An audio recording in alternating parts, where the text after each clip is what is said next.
Safvan bin Muattal İslam tarihinde çok önemli bir sahabidir.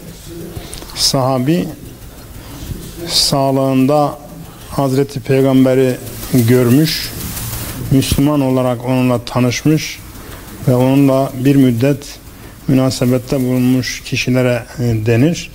Safvan bin Muattal da bu anlamda önemli bir sahabidir. Önemini daha çok İfk hadisesinde adı geçmek suretiyle Nur suresinden paklanmasıyla bilinir.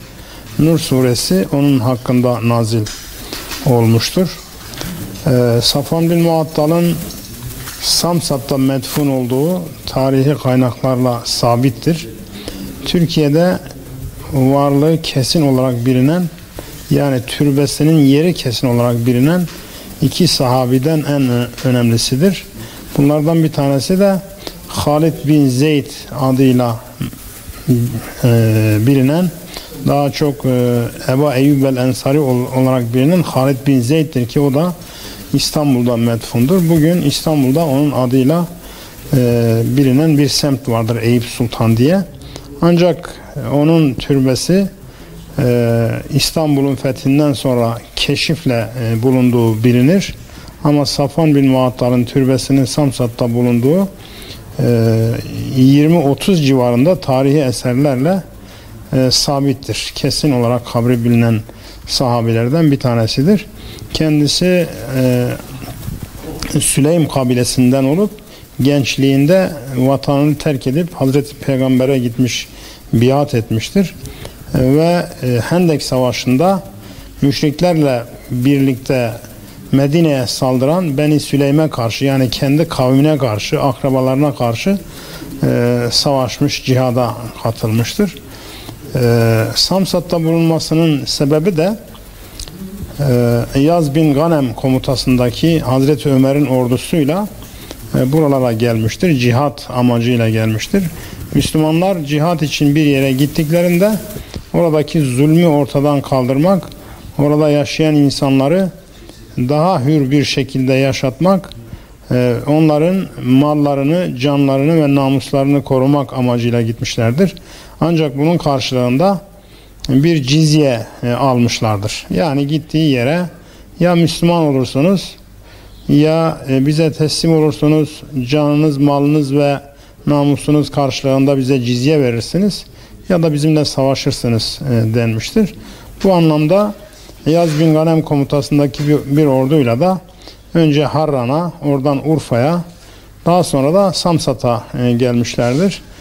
Harran, Urfa ve Samsat savaşsız olarak cizye vermeye kabul etmiş ve Müslümanların egemenliğine girmişlerdir.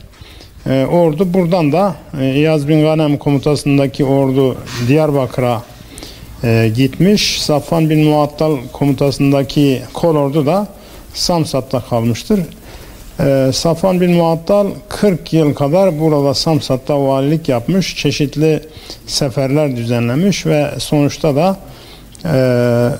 bir savaş esnasında bir kaleden atılan taşla yaralanmış ve dönüşte şu anda türbesi bulunan yerde de şehit olmuştur.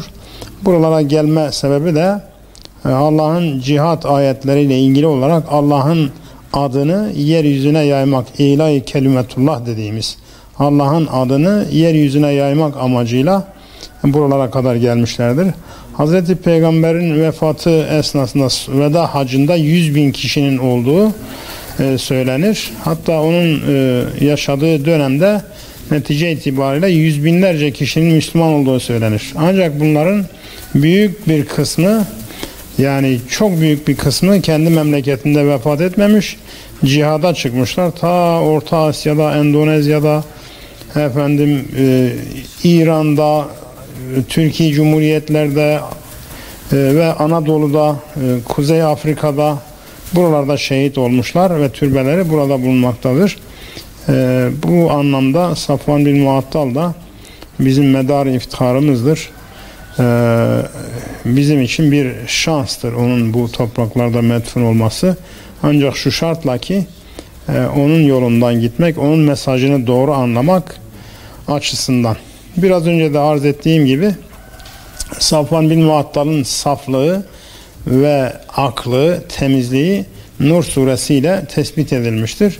Zaten halk arasında Savay Sipi, ak sahabi denir. Bunun sebebi de aklanmış anlamındadır.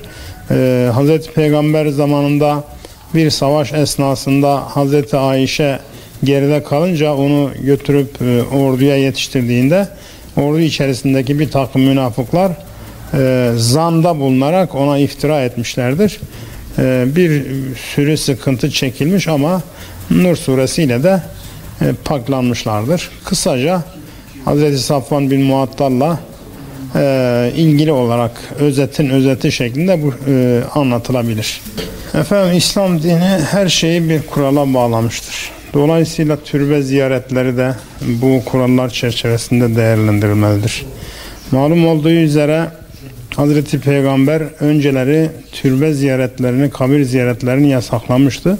Bunun sebebi de günümüzde olduğu gibi kabirlere bir kutsiyet atfedilmesi ve onlardan medet umulması amacıyla gidiliyordu. Ancak İslam itikadı yerleşince Hazreti Peygamber türbeleri ziyaret ediniz, onlara dua ediniz ve ölümden ibret alınız diyordu. Kendisi de türbeleri ziyaret eder ve onlara selam verirdi. Esselamu aleyküm ya dara kabrel müminin diye söylerdi ve inna inşaallah bikum lahikun. Selam, Allah'ın selamı size olsun ey müminler diyarının kabirdekileri. İnşallah biz de yakında size katılacağız derlerdi. Müslümanlar bir türbeyi, bir kabri ziyaret ettiklerinde onlardan bir medet ummak amacıyla değil, onlara dua etmek amacıyla, onların mağfiretini dilemek amacıyla ve ölümden ibret almak amacıyla giderler. Türbeler piknik yerleri değildir. Dolayısıyla bir ibadet yeri de değildir türbeler. Ancak onların geçmişlerine hürmetimiz vardır. Saygıyla onları ziyaret etmeli ve onlar için Allah'tan mağfiret dilemeliyiz. Kaldı ki biz salavat getirirken bile Hazreti Peygamber'e dua ediyoruz. Farkında mıyız bilmiyorum ama ve Hazreti Peygamber'e Allah'tan salat ve selam diliyoruz. Onun için türbeleri ziyaret ederken bu gibi hususlara dikkat etmek gerekir. Biraz önce Safvan bin Muattal'la ilgili olarak verdiğim bilgiler için daha geniş malumat edinmek isteyenler elimde gördüğünüz Safvan bin Muattal kitabını temin ederek inceleyebilirler. Konusunda yazılmış en çaplı kitaptır diye biliyorum. Bu konuda yazılmış başka kitaplar da var ama en son bunu yazmıştık.